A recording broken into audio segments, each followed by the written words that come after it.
good morning, everybody. Thank you for joining us. I'm just going to wait a few seconds while Gillian lets you all into the room. And I can see that people are joining us now, which is fantastic. We haven't done one of these for a little while, so it's great to be back. And I'm delighted that this edition is devoted to a very British hero, no less, Admiral Lord Nelson. And we haven't quite done it to mark the Battle of Trafalgar, which is October. But anyway, that is who we're going to talk about. And we are joined by two Nelson specialists, I think, for want of a better word. So we've got Tim Millet, who has been a dealer for over 40 years and an esteemed LAPADA member, I hasten to add. And I think I've added in a little bit extra to your biography because yours was very short, Tim. So I think you learnt your trade at Baldwin's, where you started in the coins and medals, sort of valuing and cataloguing, but they allowed you to get your hands on a box of tokens where you developed your interest in social history and sort of never looked back, and then became a dealer. I think your favorite period in history is that sort of Napoleonic Wars, Nelson, so 1760 to 1820. And yeah. I know you've handled some very interesting things, so we'll be able to talk about some of your stock and some of the things you've handled in the past. So welcome. And then we have Martyn Downer, who our paths have crossed over the years or decades. So it's very nice. I know, sorry. It's very nice to have you here. So Martyn, when I first knew him, was a specialist and senior director of jewellery at Sotheby's. And then since has become an esteemed author and is a specialist in historic jewels, silver and Nelson, and maritime sort of works of art as well. And Martyn started myfamilysilver.com in 2010, I believe. And after sort of becoming, well, we'll hear more about his story and his relationship with Nelson and how it developed, and then has written a few books, one being Nelson's Purse, and another one on Queen Victoria and the sort of the court behind Queen Victoria, but we're not going to touch on that today. So today we're staying heavily on Nelson. Martyn is also a freeman of the City of London and of the Worshipful Company of Goldsmiths, so we'll no doubt be looking at the Goldsmiths Hall next week and the week after.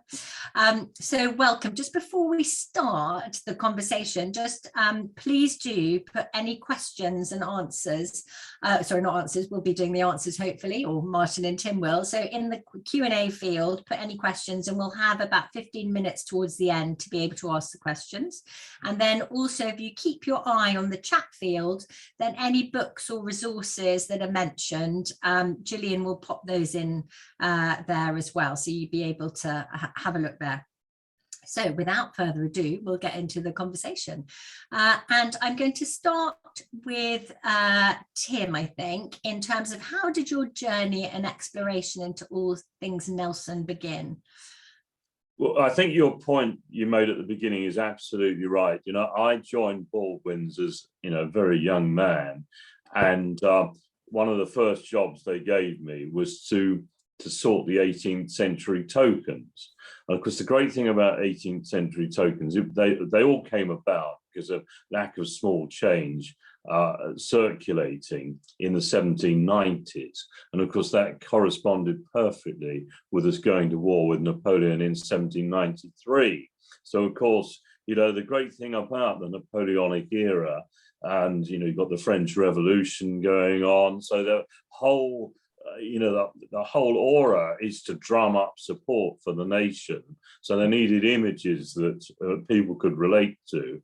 And Nelson appears on a lot of the tokens of that period. So I started off sorting the tokens, and then out of that, I moved into the historical medals, and then subsequently moved into the objects related to the period, which to me made perfect sense. So the trouble with the numismatic world, it can be a bit narrow, but I wanted to take the full circle, really. Amazing, thank you. And Martyn, how did you cross from jewellery into the world of Nelson and becoming an author? I mean, it's quite a change. Well, it was when I was pitched into it, as you mentioned at the start. I was running the jewelry department at Sotheby's in 2002 when I stumbled across, whilst on evaluation in Germany, an item of jewelry designed as a big anchor with Nelson's initials on it. And I asked the owners, who were German, how they came by such an extraordinary jewel. And they explained that they were descendants of Nelson's banker and prize agent Alexander Davison.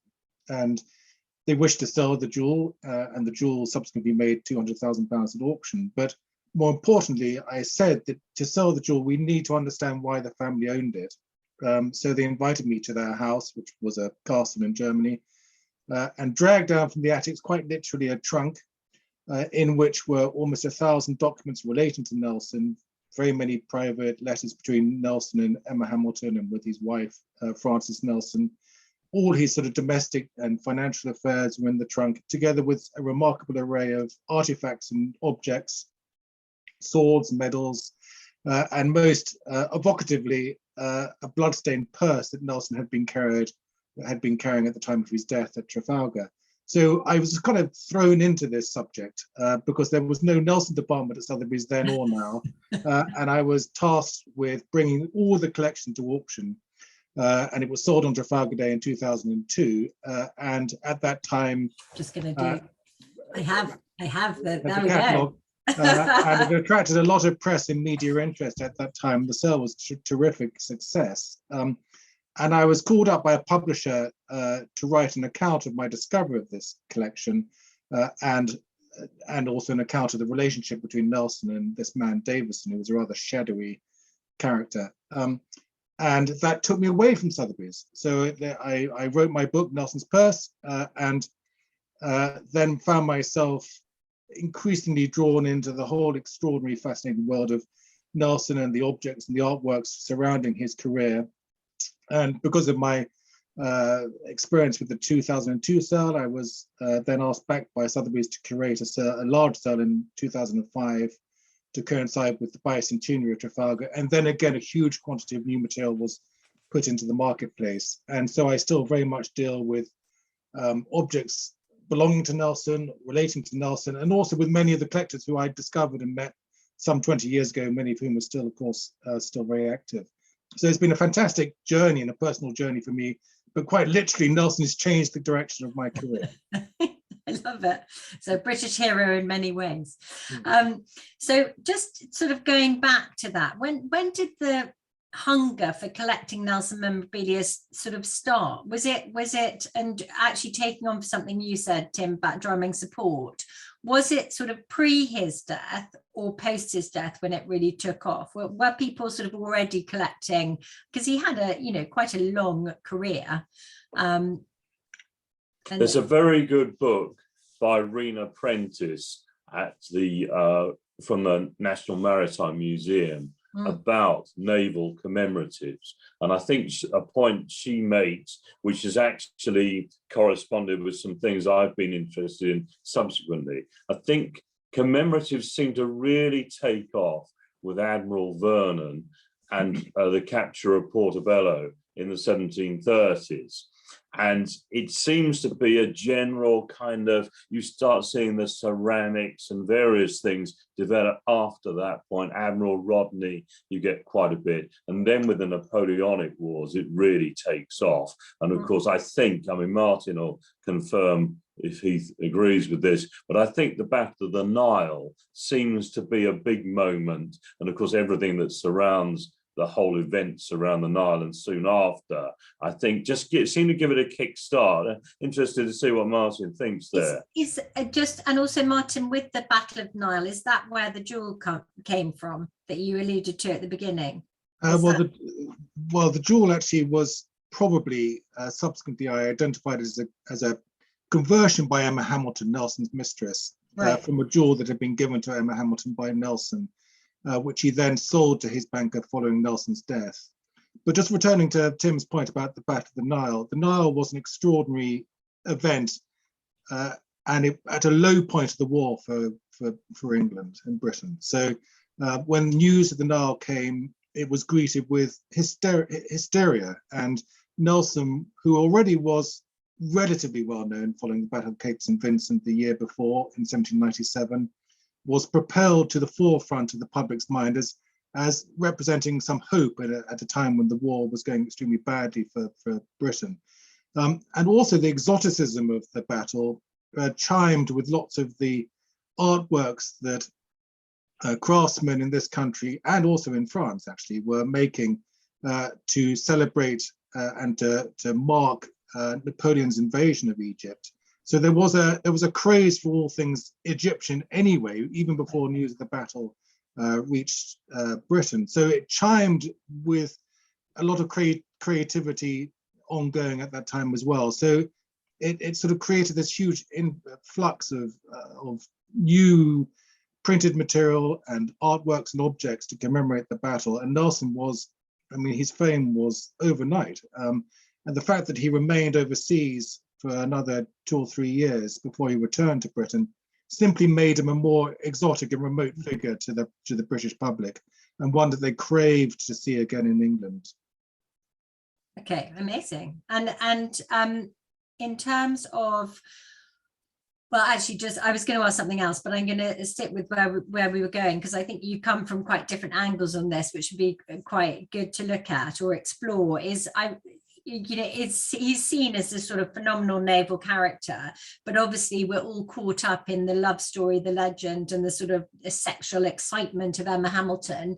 And I think that draws his fame and interest for everybody. Do you see it as a male or female collecting sphere? So when it kind of comes down to the pounds and the money spent, is it men or women who are buying things related to Nelson? I'm going to ask Tim first this question. Well, funny enough, when we touched on it the other day, I think there is a slight discrepancy. I suppose ultimately the kind of person that I've dealt with over the years has tended to be middle class. 1 or 2 of them are super rich, but most of the people I deal with at fairs are, middle income, middle class people. And frankly, I'd say my experience is that there's very much an enthusiasm for Nelson himself.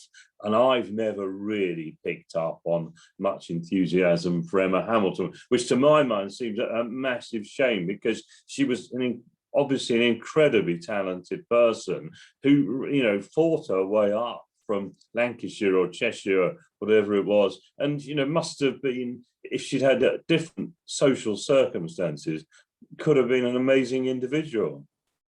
So when people come and meet you at the fairs, it's mainly men buying. I can't actually remember anybody ever coming to my stand and saying, we're really interested in anything related to Emma Hamilton. It's just never happened. And, I think Martyn will say that, he's got a rather different take on it. Yeah. And I think his point about 1 or 2 of the significant collectors over the years. Yes, well, that was my point, was more not the interest, but actually who's buying it.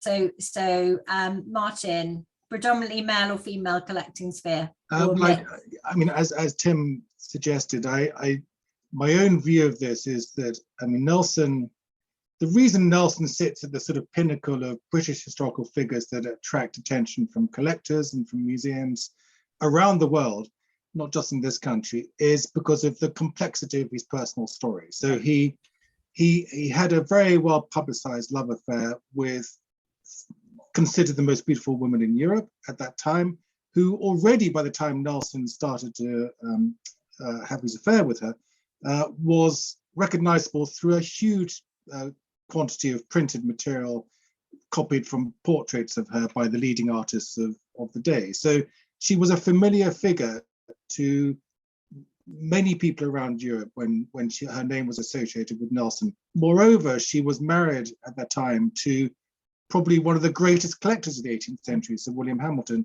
who also had a huge fame, maybe in more high status antiquarian circles, but nevertheless, he was a major figure in 18th century collecting circles.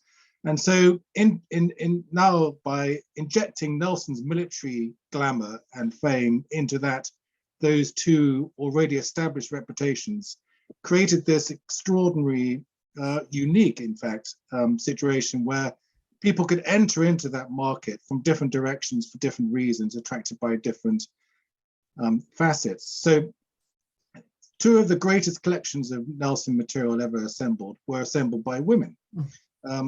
In the 19th century, Georgiana Rolls, the mother of Charles Rolls, who was later Lady Clangattock, assembled in the 1890s and early 20th century a remarkable group of personal possessions of Nelson, many which she purchased at auctions when the Nelson family sold their treasures at Christie's in 1895 and afterwards. And that collection is now held in the museum at Monmouth in Wales. And also Lily McCarthy, an American who was captivated by the story of Nelson. She served with the American Army in Europe during the Second World War, and she assembled in the 1950s and 60s another extraordinary group of treasures, which she gifted after following her death to the National Museum of the Royal Navy at Portsmouth. And I, for many years, dealt with another American woman called Jean Kislak, who assembled an extraordinary, never to be repeated collection of material related to Emma Hamilton, much of which was shown at a very large exhibition at Greenwich a few years ago. So it's a complicated story in terms of collection, but in fact, the story of the collectors of this material is almost as interesting as the story of Nelson, because people are attracted by different things. I mean, you can be attracted by some of the greatest portraits by some of the greatest painters of the age, such as Reynolds and Rumney and people like this, down to weapons and artifacts relating to the Navy. So there's a huge range of material which these three leading figures of the 18th century pull together into one area. So going into that, actually, I think it'd be great to start looking at some of the items that have passed through your hands. Can I just interrupt 1 second? Yeah.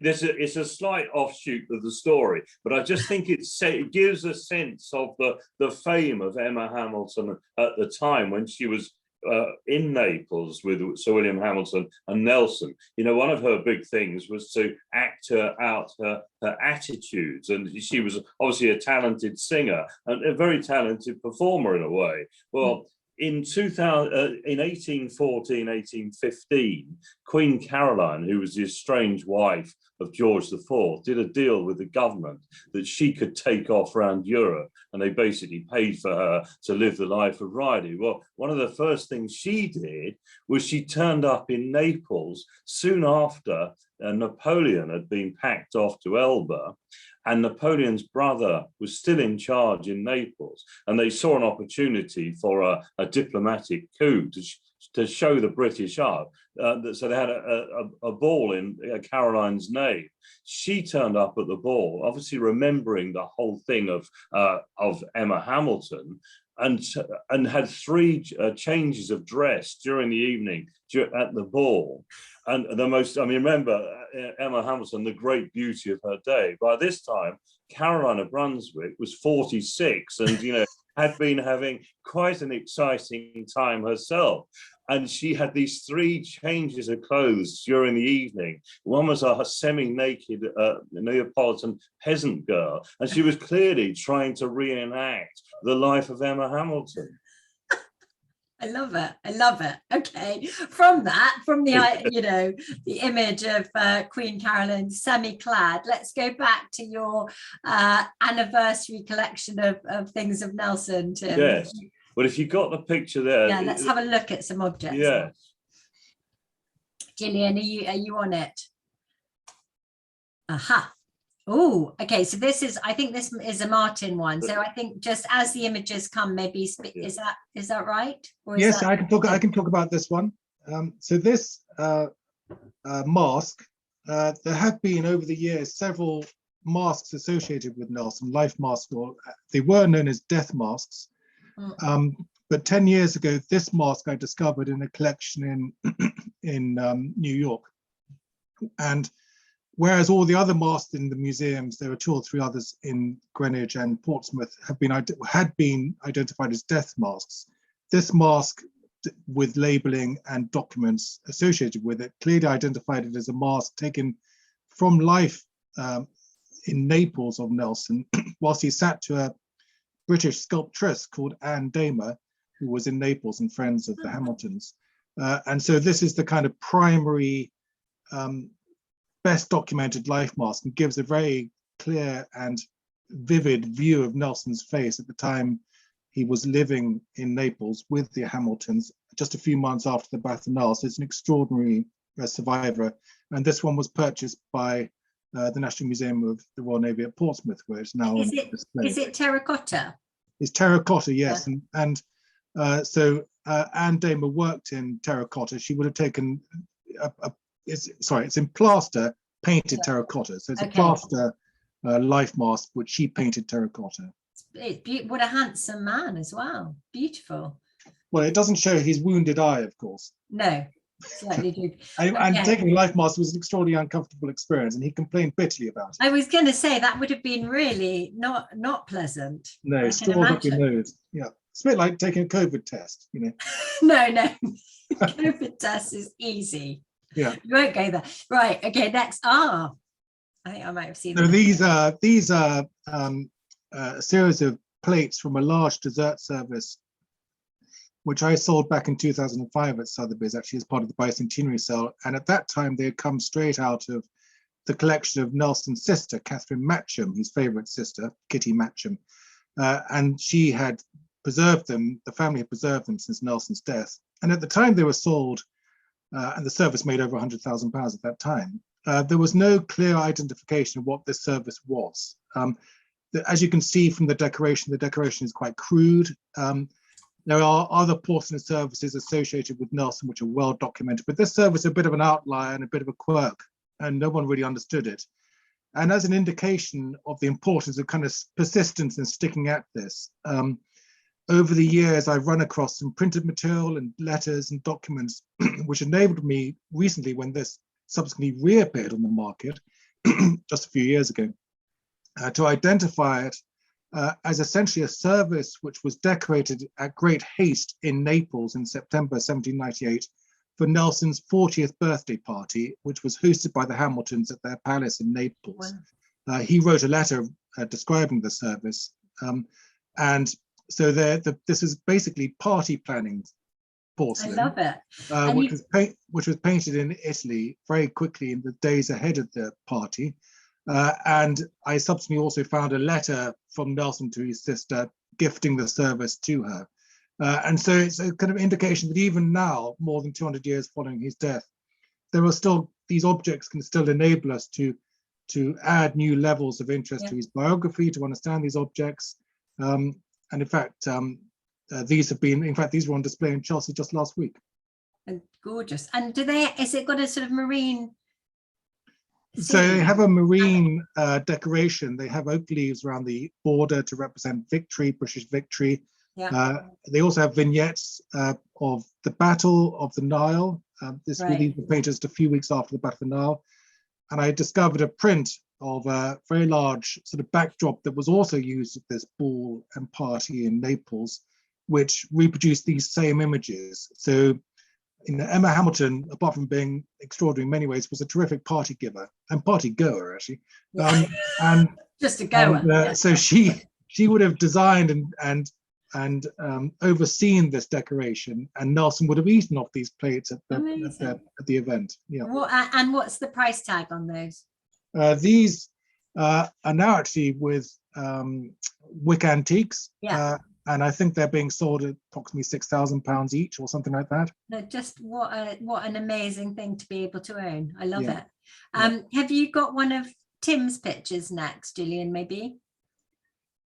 Oh yeah, go to that. We know. Go to the group a second. There we go. Yeah. I did that for the bicentenary in 2005. It was a catalogue back cover that I did.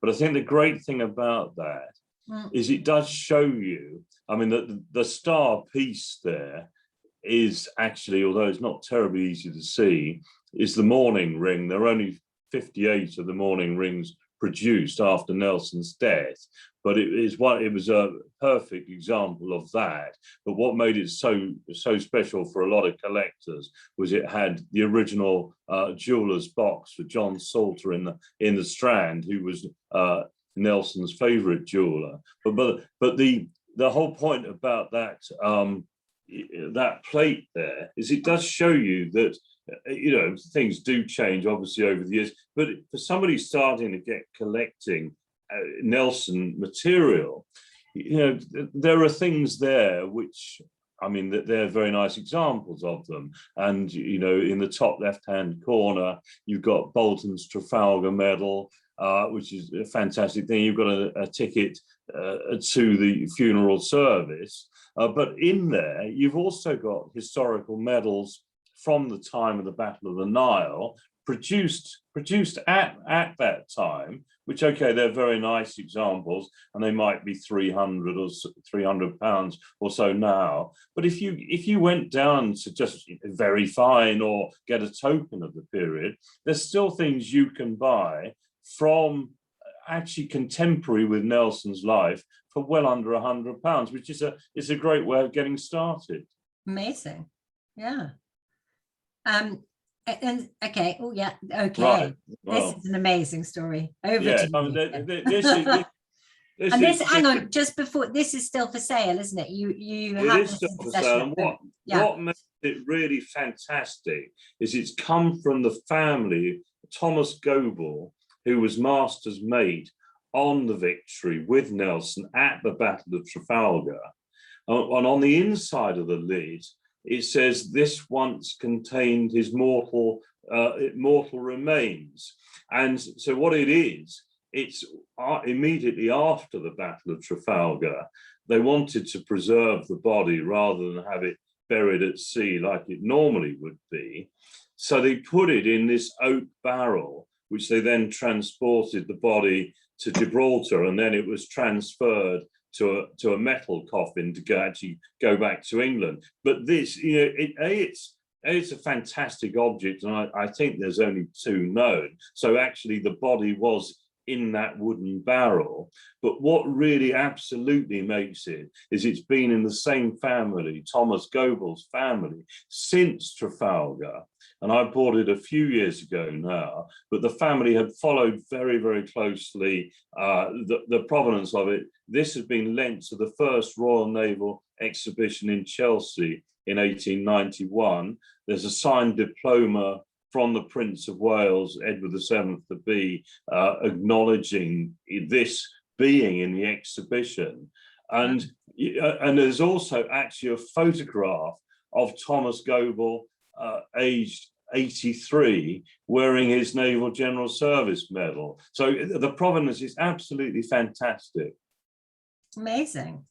And dare I ask how much you're selling? Well, there's a group of objects. We've even got a miniature of Goble, and there's about 5 things in total in the group we're selling, and it's £33,000 for everything. But this is by far the best thing I've ever had in my career dealing in Nelson items.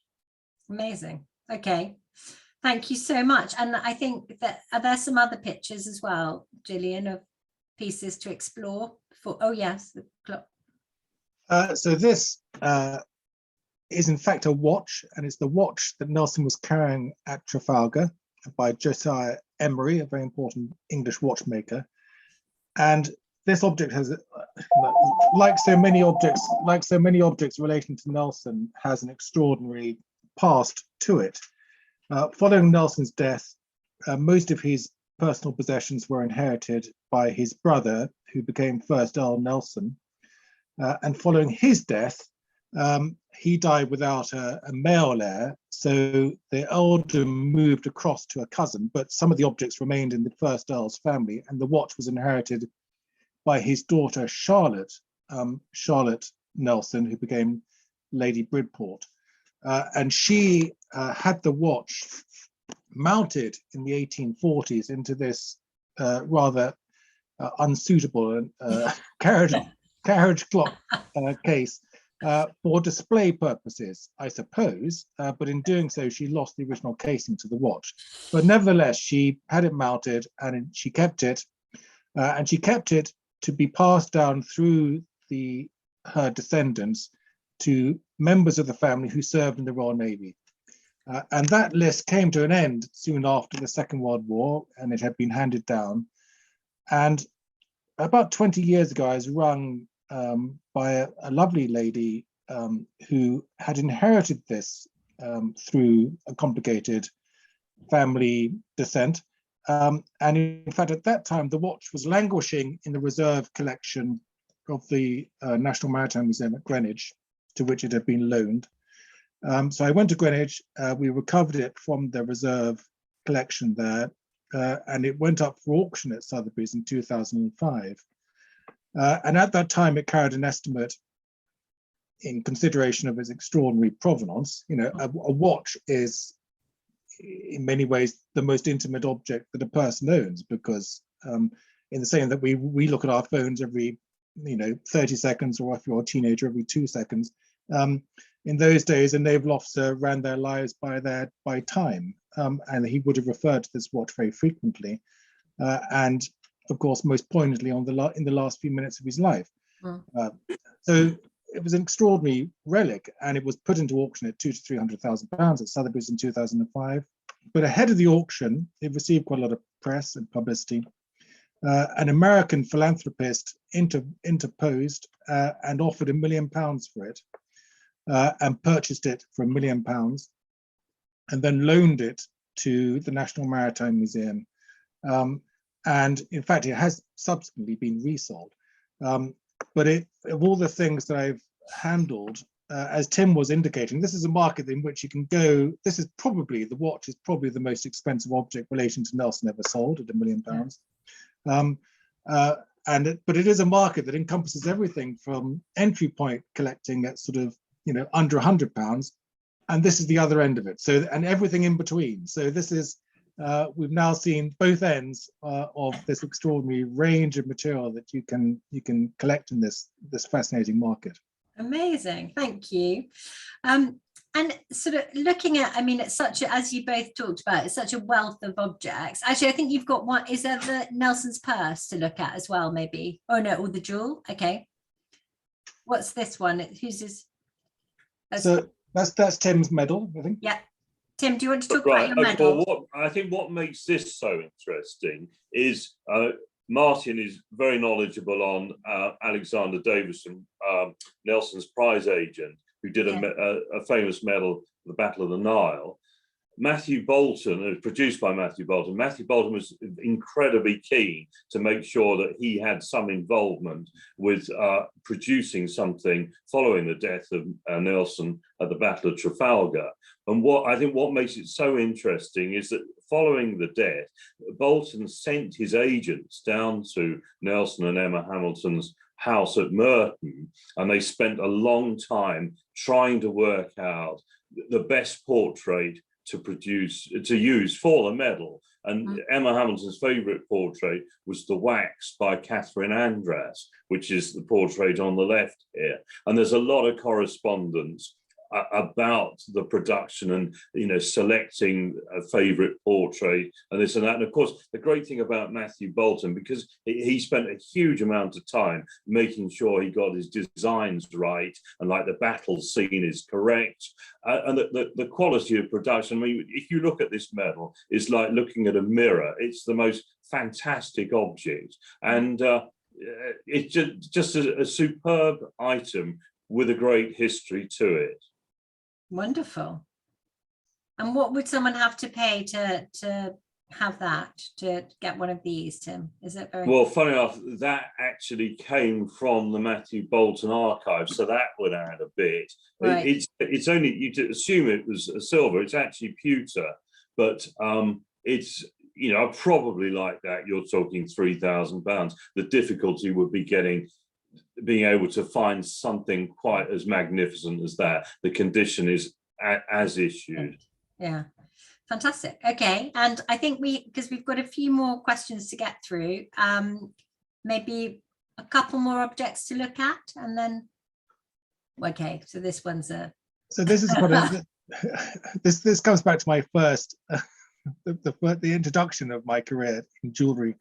This extraordinary object was the remnants, actually, of a jewel that was presented to Nelson after the Battle of the Nile by Sultan Selim of Turkey in recognition of conquering the French who had occupied Ottoman-controlled Egypt And I wrote a book about this jewel a few years ago, and spent a long time researching this jewel. The jewel itself was sold at auction in that 1895 sale that I mentioned at the start, when it was sold by the Nelson family. And again, like so many objects relating to Nelson, it had an eventful past. It was passed between a couple more collectors' hands before ending up in the new collection at the National Maritime Museum at Greenwich by the end of the 1930s, by which time it was in this condition. This is a photograph of it taken in the 1950s.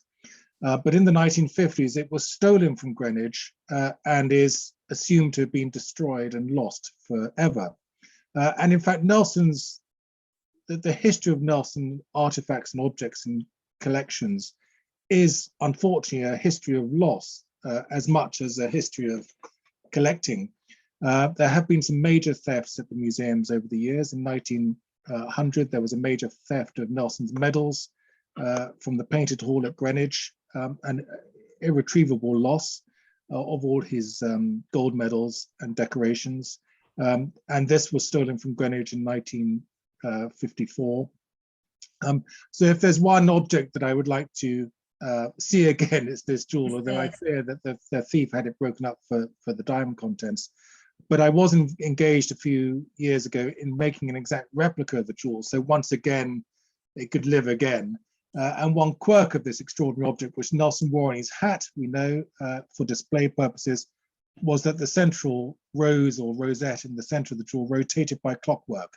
And I think in many ways, this jewel illustrates the kind of bizarre nature of Nelson, the exotic nature of him. He was quite unlike anyone else. He was a showman as much as a military leader. He recognized his own reputation. He burnished his reputation. He projected his fame through deliberately controlled and manipulated press and printed material, and also through objects like this. Amazing. And Yeah. so when it rotates sort of clockwise in a So the central rose element there, you would wind and it rotates. So when you wore it in candlelight, as of course all these 18th century jewels were designed to be worn, it would have the most extraordinary fairy tale effect on the company, and there'd be no mistaking when Nelson came into the room. Amazing. Yeah. Well, I love it. And where is the replica now? So the replica right now is in a safe, but it has been on exhibition in London, and in fact I took it to Turkey a couple of years ago for display in the British Embassy in Turkey. The Turks are still reckon that he's a figure that of all British historical figures still resonate with Turkey, and in terms of collections, there are collectors in Turkey of Nelson material. There's collectors in Greece of Nelson material. He's a figure that still commands a lot of attention from around the world. And everywhere I took the jewel, it still had that same, effect on the viewer that the original, now lost jewel must have had on the viewers 200 years ago. Yeah, I think I've seen it. Amazing. Have we got Nelson's purse to look at as well, and then we'll go back to the screen of us, I think. Ooh. So Nelson's purse, this is the purse that was bloodstained, was discovered in the Davison collection, neatly showing on my book cover. Yes. And this purse was in that trunk that I mentioned at the start, and the owners of the trunk and the material had unbelievably never really examined the trunk, and they'd certainly never examined the purse. And when we opened up the purse for the first time, so it's described as a stocking purse, and this type of woven silk purse, double-ended, was the sort of object that a wife or sweetheart would have made for an officer before he went to sea, or a military officer, as a sort of sentimental memento of their relationship. And as I opened the purse with the owners for the first time 20 years ago, we found a little document inside it, written by Nelson's banker on the day that the Victory returned to London with Nelson's personal possessions, when his personal possessions were examined and recorded by the banker, and the note was still inside the purse including the collection of gold coins that had been there at the time of Nelson's death. And it was clearly bloodstained. And as Tim knows very well, that the victory would have been awash with blood at the Battle of Trafalgar. And it may be Nelson's blood, or it may be the blood of his secretary, who was cut in half just a few minutes before Nelson was himself mortally wounded. And at the time of this purse was sold in 2002, it was examined by the government's forensic service in Cambridgeshire, who examined it. The police examined it as a kind of crime scene, and they identified human blood, but they couldn't recover any DNA from the blood without compromising the object. So we never went that far. No. And again, in terms of the international reach of Nelson, this purse is now on display. It was purchased by the National Museum of Qatar, so is now on display in Qatar. Yeah. Interesting. Okay, thank you. What's this? How many put? Oh, okay. We'll have a look at that question in a minute. Just one of the things I wanted to look at, because obviously together you've seen an awful lot of things, and the provenance for the Davison's collection unquestioned, so amazing to see. But looking at all the tokens and medals and things that pass through your hands, Tim, do we need to sort of worry? What are the pitfalls about collecting Nelson memorabilia? Are there fakes and forgeries? Because actually, such an esteemed. It just occurred to me just now that I mean, there was a wonderful dealer in Kensington Church Street at the beginning of my career called John May. He was regarded as the last word in commemoratives, and as in quite a young man, I always remember him telling me this story about his big Nelson collector who got terribly excited. He was about to buy a lock of Nelson's hair, and this rumbled on, and the collector said, well, look, that's fine, I'll pay whatever extraordinary amount of money that you're asking me for it, as long as we just get a test done. And this rumbled on and rumbled on, and when the test results came back, he said, yes, from a Labrador. So that was it. John, and of course John May had a wonderfully sort of sardonic turn of phrase and sense of humor, and he just sort of grinned, and a few £1,000 which was coming his way just vaporized. And when were the first sort of fakes made? Were there some made sort of straight after the Battle of Trafalgar in terms of in circulation, or is that something that sort of developed along the way of people just actually? Probably Martyn's better to judge on that, because in my world I haven't come across many things, but Martyn studied a lot more of the top end stuff, so he'd have a better idea there. Yeah, it is a market that's been fraught with forgeries and fakes, even during Nelson's lifetime and that's beyond. What I wondered. Yeah, because he's always commanded high attention from collectors and hence high prices. And in fact, the Lady Clangatta collection in Monmouth is a collection that extends to many hundreds of objects, but many of them have now been established as fakes or forgeries manufactured in the 19th century to satisfy the high demand. And there are peaks and troughs of interest in this market. Obviously, there was a peak most recently in 2005. I mean, and although the market is sustained, there are highlights of when there were big exhibitions in the 19th century. There was another flurry of people taking advantage of that. But one very interesting forgery, which I think we have an image of, is of a document that I discovered recently. Nelson is, obviously been in the press in recent months and years, following accusations of his support for the slave trade, and more than his support, his endorsement in Parliament of the slave trade. And it's interesting to me, for several reasons, why Nelson is dragged into this ongoing public debate. He's dragged in because, of course, he's one of the most high-profile public figures and historical figures in British history.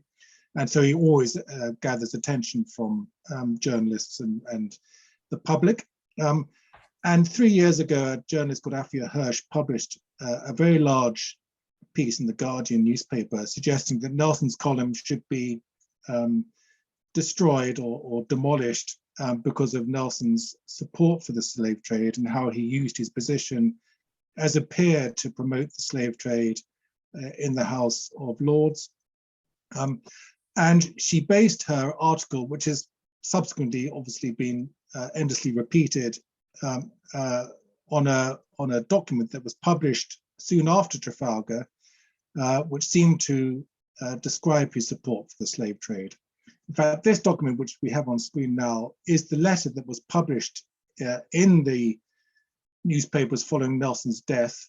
And in fact, it's clearly a forgery. It's a forged letter that was actually manufactured and manipulated by the anti-abolitionists, the slave trade, the slave owners, used Nelson's fame to embellish a letter and to manufacture a letter, which they then published in the press during the debate surrounding the abolition of the slave trade. So the interesting thing is that they immediately following Trafalgar sought to exploit Nelson's great fame in the months following his death to their own aims to maintain the trade in slaves. They recognized the influence that his name attached to their campaign would have. But what is interesting is that but 220 years later, it is still being used in the same debate, a forgery. So it's a forged document that even now is being in the national press. Used to denigrate his name. And how is it? How can you tell so easily that it's a forged document, or how? Well, first of all, there was a letter. This document. Basically, it is a letter that Nelson wrote to a plantation owner in Jamaica, but it's been manipulated. So words have been added, the text has been changed, the emphasis has been changed. This letter has a fake Nelson seal on, but also it's not in Nelson's hand, it's in a different hand. Yeah. And it represents their attempt to manipulate Nelson's words to their own aims. Mm-hmm. And so, this whole subject is riddled with these kind of complications and contradictions. And so, when I say it's happened even up until Nelson's death, it still has its ramifications are still very, very great, and fascinating how Nelson's fame has been exploited from time to time over the centuries. During the Second World War, his fame was requisitioned by Churchill, if you like, to encourage the war effort. Alexander Korda made that great film, That Hamilton Woman, with Laurence Olivier playing Nelson, to encourage the Americans to join the war, it's believed, and it was Churchill's favorite film. During the First World War, Nelson was all over biscuit tins to encourage recruitment. So Nelson's image has been much used and abused, not only in the art market, but also politically. And currently, it's fascinating to see yet again him being brought into this debate about British attitudes towards slave trade in the 18th century. Yeah. So beyond the objects and the paper and the letters, there is this fascinating sort of way that this material is used. And that's why, I spend most of my time not in auction rooms, but in libraries. This is where you discover this stuff. It's where your new direction has taken you. I'm conscious that we're sort of running out of time, and there's a couple of questions. So I just had two quick questions for you. One is actually, if people, we've talked about the Maritime Museum in Greenwich quite a bit, so that's clearly somewhere to go to see some of the greatest collections. Where else are some good resources for people to see Nelson memorabilia? Or probably the best place to go is St Paul's Cathedral, because you can actually go and virtually stand alongside him, and down in the vault at the crypt in St Paul's is his extraordinary monument, immediately below the dome. The country has landmark places to go to. North Norfolk is still very resonant of his childhood. So in fact, beyond the collections of artifacts and objects at Greenwich, Monmouth, Portsmouth, there are these wonderful destinations to go to, because Nelson, like many naval officers, was a global figure. He traveled more than most people did. He quite literally went everywhere from New York to Alexandria. So he visited across the world, and that's partly explains his exoticism to his contemporaries. And so there are sort of destinations that anyone interested in the subject can go and see right across this country and into Wales. So I would almost direct people to go to the places that Nelson himself knew rather than the collections, to really get a feel for the man. And of course, quite well, I mean, I love going to Portsmouth, and getting on the HMS Victory itself is quite an amazing experience. Well, Victory is the greatest artifact of Nelson, certainly. And in fact, it's one of the greatest artifacts of the 18th century in this country. Yeah, it's phenomenal, and was falling apart. It was sort of, do you know that it's splitting? So they were having to push it back together again so that it can continue. And it carried on serving for quite a long time after Trafalgar, didn't it? That's the other thing that's sort of quite surprising about it. I think it carried on. It still is a serving warship. It still is. It's still on. It's not ever been decommissioned. Amazing. So, and just sort of lastly, Tim, obviously we've seen people can still buy that wonderful box that, I mean, I'm going to say this wrong, but Nelson was sort of pickled in and carried him home. What else might you either have coming up for sale, or that you would really like to get your hands on and be able to share with people at some point?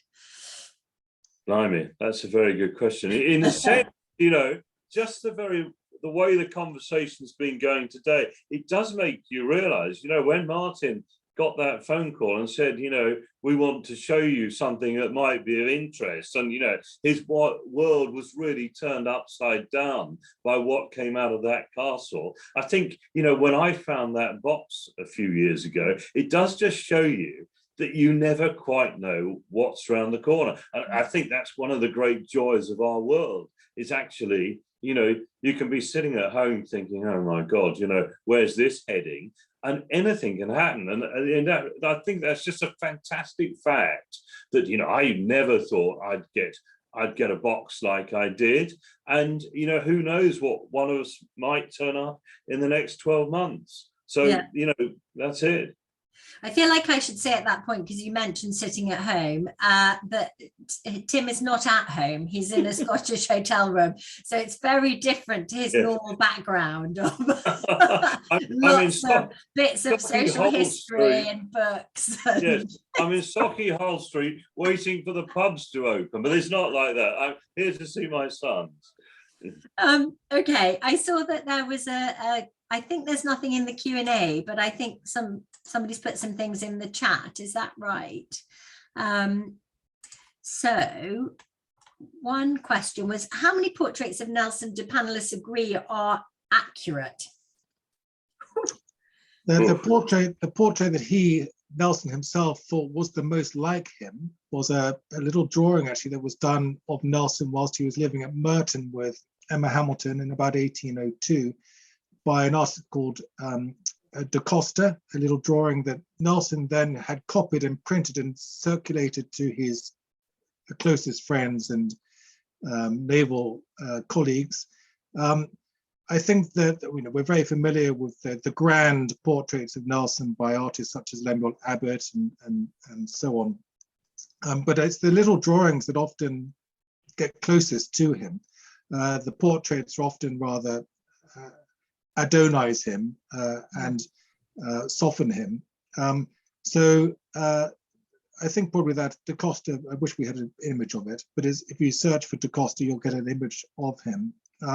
And likewise, you know, the grand marble busts and that were carved of him, he was a much reproduced man in art during his lifetime.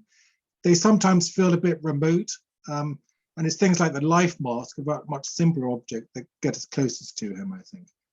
And Tim, is there a medal or a token that is either based on the Da Costa or that is seen to be one of the best portraits? Well, the Matthew Bolton's Trafalgar medal, for me, is the one which really encapsulates the whole thing, especially when you read the story about Bolton's agents going down to Merton to discuss with Emma Hamilton, you know, how they should proceed. I just think that really hits the nail on the head from a medal point of view. And she was treated rather badly after his death, wasn't she, in terms of... Yes, and I think, you know, that's one of the really desperate stories about the whole tale, that, you know, it just seems what was really going on there? This sort of, I mean, I know the establishment's always very bad at coming down hard on people they don't feel quite fit, but that does seem to be a classic example of that. Well, we won't dwell on that for long because we're about to finish, but there is something quite interesting. So one of our viewers has called Jane, and I know if I click on, I'll see her full surname, but she's written, I thought you might be interested to know that my father had a boat centre called Foudroyant. Yeah, Foudroyant, with a mini museum of Nelson memorabilia in Blackpool. He came to London regularly to add to his collection. Sadly, he had to sell everything in the 70s when the building was demolished for M55. How I wish I had these wonderful objects, including a man of war made of bones by prisoner of war. He was born in 1912 and used to display the wreck. Do we have any idea where some of that collection might be now? In case you have any access of the sale by Harold Sellers. Well, the warship itself was Nelson's flagship on his return at the time of Naples in 1800. And it was eventually wrecked off Blackpool in 1897 and was beached at Blackpool. And the warship over the next few weeks was steadily dismantled, and the timbers from it were crafted under license into an amazing array of furniture and artworks and objects and commemoratives and so forth. And so this is a fascinating question, and they do appear at markets. They do come into the market in all sorts of objects and sizes. I can't remember the name of the manufacturer off the top of my head. Tim, I'm sure, has handled many objects from the Foudroyant. And they do appear, so that's a fascinating to hear the direct personal connection to that event. It's a very famous event. Yeah, that's fascinating to hear that Jane made contact like that. That's a great story, really. Yeah. Well, she's left her email address with us, Jane Short, so we can, you can be in touch if you know anything further or you have anything, Tim, related. And then one final question before we say goodbye is, was there not a documentary made about the rotating hat jewel? Not that I'm aware of. There should be. There should be. Yes. Are you a producer? I mean, there's quite a bit on YouTube. I did a short film about the manufacturing of the jewel, which is on YouTube. The National Museum at Portsmouth made a film about it, which is on YouTube. Shows the manufacture of the new jewel and the story of the old jewel. But it is a remarkable story. And going back, way back to when Emma Hamilton was cavorting around with hardly anything on, she used to wear it at parties with almost the only thing she was wearing was the jewel. So I don't know where she wore it. Dare I ask? Yeah. Okay.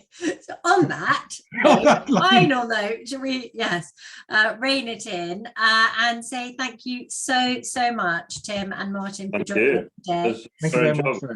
Thank you, Gillian, for helping kind of put it all together in the background, our marketing manager, and thank you also to Cultural Communications, who have been working with us on LAPADA Leaders and drawing things together since the first lockdown. So thank you very much, and we will be with you again soon in early November. All right, thank you so much. Bye. Bye.